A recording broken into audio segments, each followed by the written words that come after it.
ভাই বাংলাদেশের প্রেক্ষাপটে মনে করেন যে ফুটপাতে ব্যবসা করা অ্যাজ এ স্টুডেন্ট হিসাবে এটা একটা মনে করেন কঠিন কাজ। পরিবারের সমস্ত দায়ভার আমার। জালমুড়ি বিক্রি করে কিভাবে এখানে ভাড়া থাকে বা ভাড়া পাই কিভাবে। আমি বাংলা কলেজে ইংলিশ ল্যাঙ্গুয়েজ অ্যান্ড লিটারেচার বিভাগের অনার্স ৩য় বর্ষের ছাত্র। এটা আগে হচ্ছে গ্রামে সর্বপ্রথম শুরুটা করছিলাম গ্রামের নৌকাবাজির একটা মেলায়।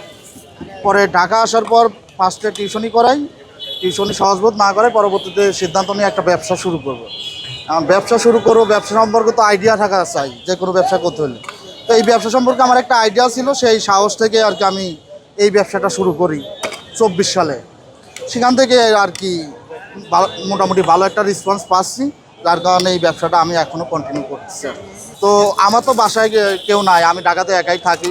তো সেই ক্ষেত্রে দেখা যাচ্ছে যে 2-3 কেজি ছোলা বানানো, মশলা বানানো, তারপর আপনার এই যে আলুর দম বানানো, ডিম সিদ্ধ, যাবতীয় কাজ মানে বাজার গোয়া থেকে শুরু করে সেল করা পর্যন্ত সমস্ত কাজ আমার একাধাই করতে হয়। এটা আমার জন্য খুবই কঠিন একটা হার্ড চ্যালেঞ্জিং এক ব্যাপার। পরিবারের একমাত্র আয়ের উৎস ছিল আমার বাবা।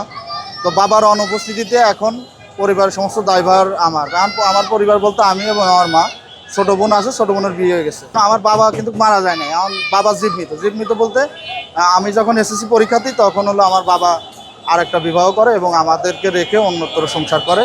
সেই থেকে আমার আর আমার মায়ের আমার বাবার সাথে কোনো সম্পর্ক নয়। উনিও আর আমাদের কোনো অধিকার রক্ষা করে না, আমরা ওনার সমস্ত অধিকার থেকে বঞ্চিত হই। সেই থেকে আর কি আমি এখন আমার পরিবারের একমাত্র আয়ের উৎস। আমার নিজের খরচও আমি চালাই, আমার মায়ের জন্য মাস শেষে টাকাও পাঠানো লাগে। RICL TMX, যুগের পর যুগ স্থাপনা থাকে মজবুত। আমি যখন এই ব্যবসাটা শুরু করি 24 সালের সেপ্টেম্বরে, তো তখন আমি একটা বাসায় সাবলেট থাকতাম যে বিল্ডিংয়ে। তো ওই বিল্ডিং থেকে আর কি একাধিক ভাড়াটিয়া হচ্ছে আমার এই ব্যাপারটা নিয়ে আপত্তি প্রকাশ করে মালিক সমিতির কাছে। বা প্রতিদিন যে বাসায় ঢুকতেছে কেন, এই মানে এরা আমি যে ওই বাসায় থাকি, ভাড়া থাকি, এটা ওনারা বিশ্বাসই করতে পারে না যে একটা ছেলে জালমুড়ি বিক্রি করে কীভাবে এখানে ভাড়া থাকে বা ভাড়া পায় কীভাবে। পরে এটা 1 দিন 2 দিন একাধিক ভাড়াটিয়া যখন এই ব্যাপারটাও অবগত হয়, তখন মালিক সমিতির কাছে আমার ওই বিল্ডিংয়ে থাকার ব্যাপারে আপত্তি প্রকাশ করে যে একজন জালমুড়ি বিক্রেতা কীভাবে এই বিল্ডিংয়ে জায়গা পালো বা কিংবা ভাড়া পাই। পরে এটা আমার যে যার ফ্ল্যাট আমি সাবলেট থাকলাম, ওনার কাছে মালিক সমিতি অভিযোগ করে যে কেন তারে তুমি সাবলেট ভাড়া দিচ্ছ। এটা 1 দিন 2 দিন, তবে উনি আমার বাস্তববাদী মানুষ, উনি সব কিছু জেনে শুনে আমার দিছিল ভাড়াটা। পরে ওনার এটা নিয়ে অনেক অপমান হইতে হয়। পরে আমিও ব্যাপারটা অনেক অপমানিত বোধ করি, লজ্জাবোধ। পরে লজ্জায় অপমানে আমি 4 মাস মতন থাকার পরে আমি ওই বাসাটা ছেড়ে দিই। বাংলাদেশের প্রেক্ষাপটে ম্যাক্সিমাম স্টুডেন্টের আপনার স্বপ্ন থাকে বিসিএসে।